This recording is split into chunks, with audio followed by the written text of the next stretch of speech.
Okay, this is about the rapture. This is just some quick verses or quick places in the Bible where the rapture is talked about. Because a lot of people don't know there's going to be a rapture. A lot of ministers aren't telling people in the church that there's going to be a rapture. It's hard to explain why that be if you're in the church right now and you're not talking about the rapture or don't address it. I would get out of that church. I sure would get out of here real fast. And I'm real close to a church I used to go to, and I don't go there anymore. And I haven't been going to church for a while. I didn't like when I would talk about Revelation about things with the minister, they didn't seem to want to address those issues. They wanted to change the subject, like they didn't want me to know more than I should know or something. Or maybe they just didn't want me to know anyway. So here's, okay, so in the Old Testament, Daniel chapter 12, Daniel, of course, had all those visions, and prophecy of the end time. And so chapter 12, and this starts right off with the heading, and the New King James Version has the heading, so it says prophecy of the end time. And then one of the verses in here says, and at that time your people shall be delivered. So anyway, that's Daniel chapter 12. I have it highlighted a little bit here.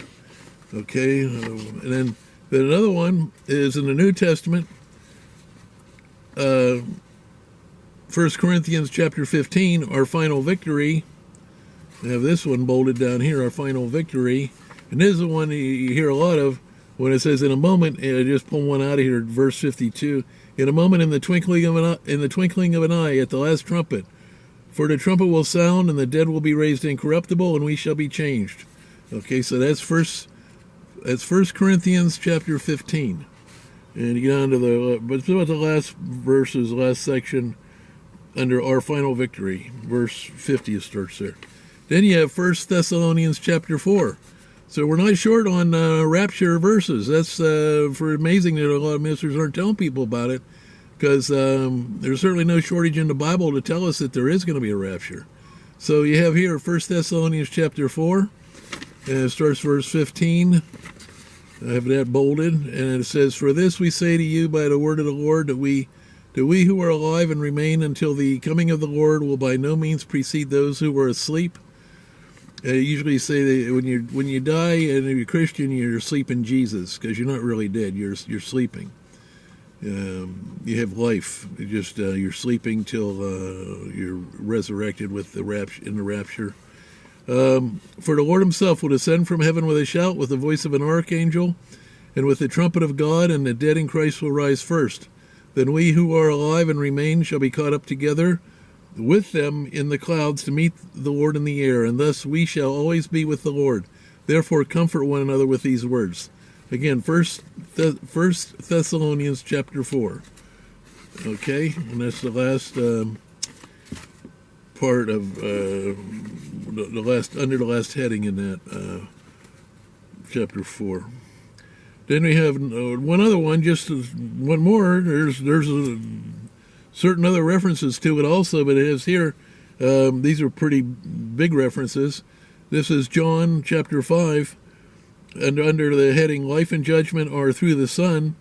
And if you drop down the line, or verse 28, do not marvel at this, for the hour is coming in which all who are in the graves will hear his voice and come forth, those who have done good to the resurrection of life, and those who have done evil to the resurrection of condemnation.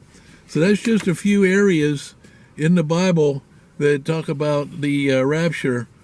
And again, if your ministers and people that you're relying on are not telling you about the rapture, then I would get out of that church or out of that teachings, because they're not, whatever the reason is, they're not. They're either not informed, and that'd be a reason to not be there, or informed and not letting you know that, and that's otherwise. That's the as this planet gets worse and worse compared to Bermuda. We're all on a ship in the Bermuda Triangle, and it gets worse and worse.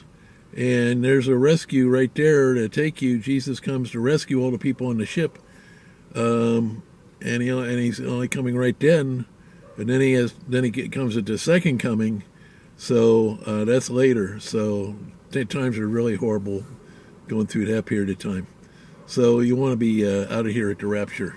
Okay, thanks a lot. Appreciate it.